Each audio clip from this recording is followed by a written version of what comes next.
thanks for tuning in. The video I prepared for today is an upgraded version of the last video. I've named this build the Calling. In this build, we will use 5 unique items. You can eliminate the monsters easily. It's like using an eraser. Like my previous tutorial, this tutorial is for the players that have a bit of experience in the game. If you would like me to do a more beginner-friendly, in-depth explanation of this build and each category and subcategory, please let me know in the comment section below. I've included a link to my build planner in the description box so you can have a closer look. Now, shall we take a look? Capture 1 skill tree. This skill tree includes renown earn points, so if you don't have enough points, check your reward progress. First, basic skill. Puncture, enhanced puncture, fundamental puncture. I used 1 point for each. Second, core skill. Master twisting blade. I used my point to get improved twisting blade, as well as the last, master study and siphoning strike. Third, agility skill. Since we are equipped with Harlequin crest, we don't need to use points on dash and shadow step. Just master weapon mastery. 4. Subterfuge skills. I used 1 point each for poison trap and countering poison trap. Master exploit and malice for more damage.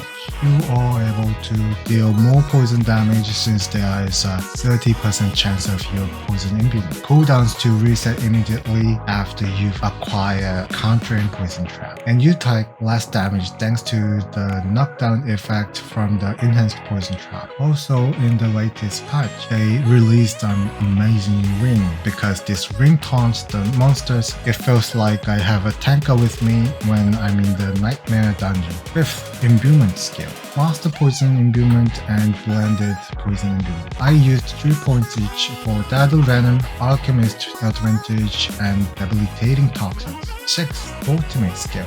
In the last build, I used Death Trap, but since I have a writhing band of trickery, it's not needed anymore. Also, in the passive section, I got Master Innovation, Alchemist Fortune, second one. Poison is non-physical damage, so we can increase a lot of lucky hit chance. Lucky hit chance will give you a HP draining ability in combination with Doomsbringer and help you get more energy because of your skill tree. I used 1 point on Adrenaline Rush and Master's Haste. 7th, key passives. In this build, we are gonna use close quarters combat. We can get fast attack speed and more damage to crowd-controlled enemies from close quarters combat. For the last specialization, because I use a combination of T-Bolt Wheel and Condemnation, we use combo point here. According to my item setting, I have a 22 available combo points, which makes you deal massive damage. Chapter 2, item setting. Harlequin on Helm, Might on chest armor,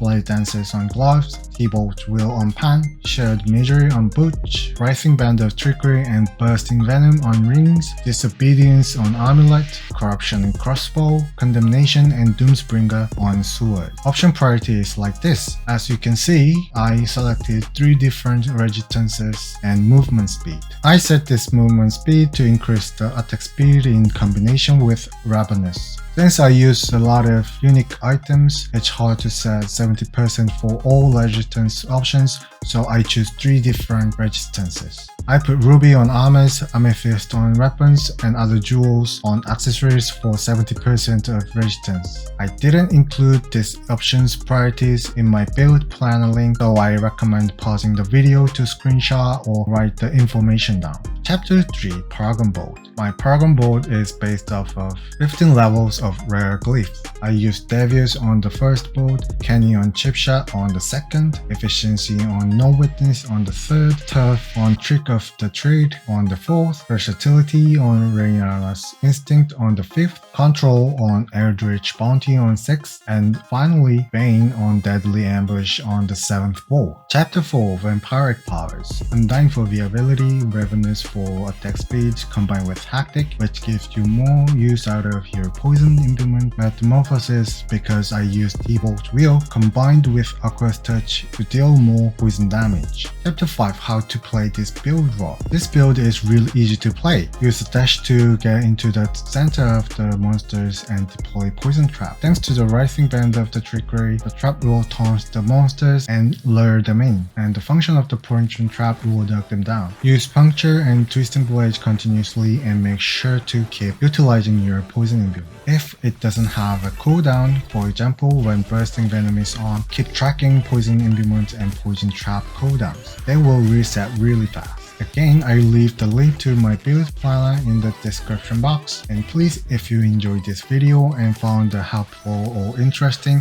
please leave a like and subscribe for more gaming content like this. Thanks for watching.